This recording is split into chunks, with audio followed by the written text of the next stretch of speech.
Today is Sunday, February 14th. The year is 2021, and it's Valentine's Day. Because of unfortunate circumstances, I am single on Valentine's Day. I am alone. And I wanted to invite you into what it's been like and how I am feeling.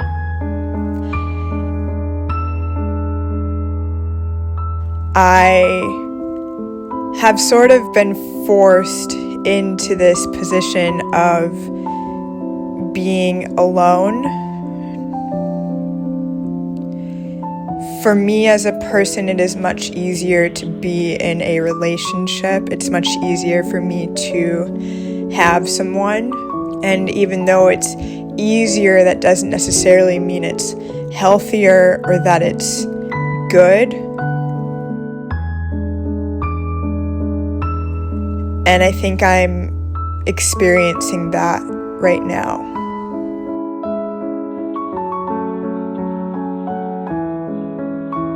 Hey, babe, you're beautiful. Okay, careful, you're gonna crack that pot.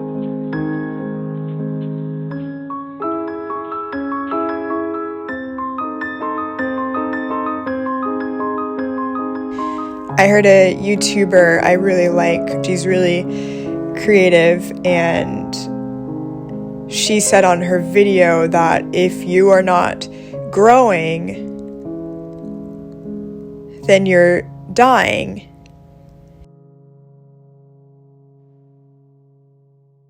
Everybody is always trying to sell growth, and sometimes I've looked at the idea of growth as too strivey, too when you're growing, it's like you have to try.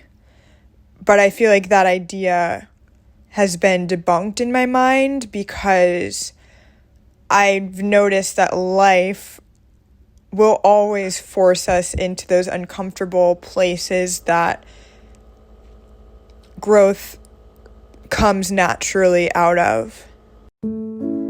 So right now in this time, I am learning to appreciate growth and not the cliche growth, but the really uncomfortable, painful,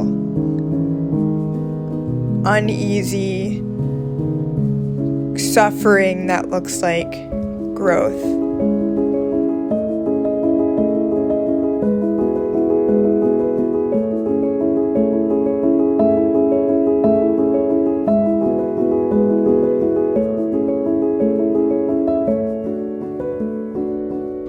Living alone has been very hard, but not for the reasons that people would think. Being by myself is actually glorious. I love to be by myself. I love being in control of my space. I love being able to clean my space, and I love that when I make a mess, it's no one's fault but mine. I love the peace that comes out of not having to communicate space boundaries, and I love that the only thing that gets in my way on a daily basis is my furniture feeling too small in my space. What's hard about living alone is being aware and within myself 24 hours a day with no distractions, totally unaware of what I should do next and what the point is of it all.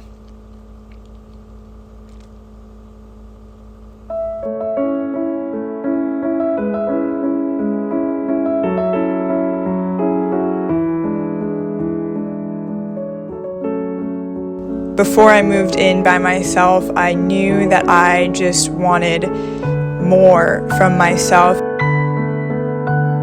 and not in a challenging way, but in a I know that I'm made for more than this way, and I know that creatively there's more to me, and I know that my hands can do more than I've let them do and be in the past. And so knitting and sewing and editing, those have been the ways that I have just scratched the surface of the deep well of creativity that's in me.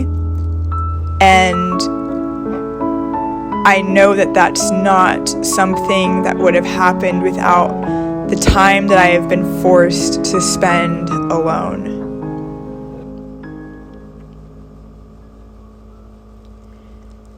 On Instagram, this therapist, she wrote that codependency isn't about your relationships with others, but that it's about your relationship with you. She said, beneath our codependent actions generally rests a foundation of self-aversion. For many of us, being alone with ourselves scares the crap out of us, or at least sparks major amounts of anxiety. Solitude often means coming face to face with our own shame, guilt, judgment, or perfectionism. And so we eagerly abandon ourselves, seeking respite in others. We all wish to feel at home with our bodies, minds, and hearts. And unless we begin taking strides to come home to ourselves, we will always feel ungrounded, constantly erecting temporary homes in others' hearts.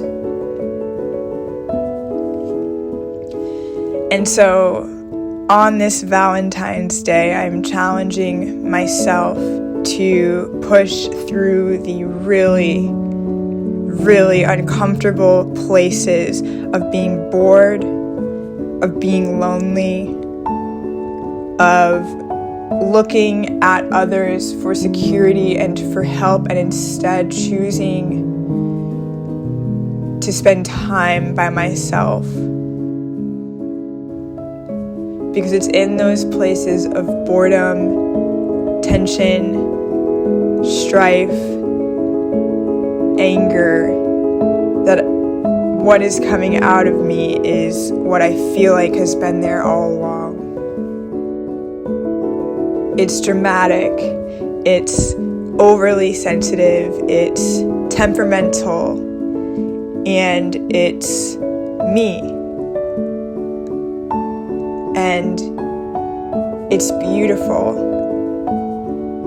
And so this Valentine's Day, I'm allowing myself to fill the void that I've filled with others and other things for so long, and I'm allowing that to be enough.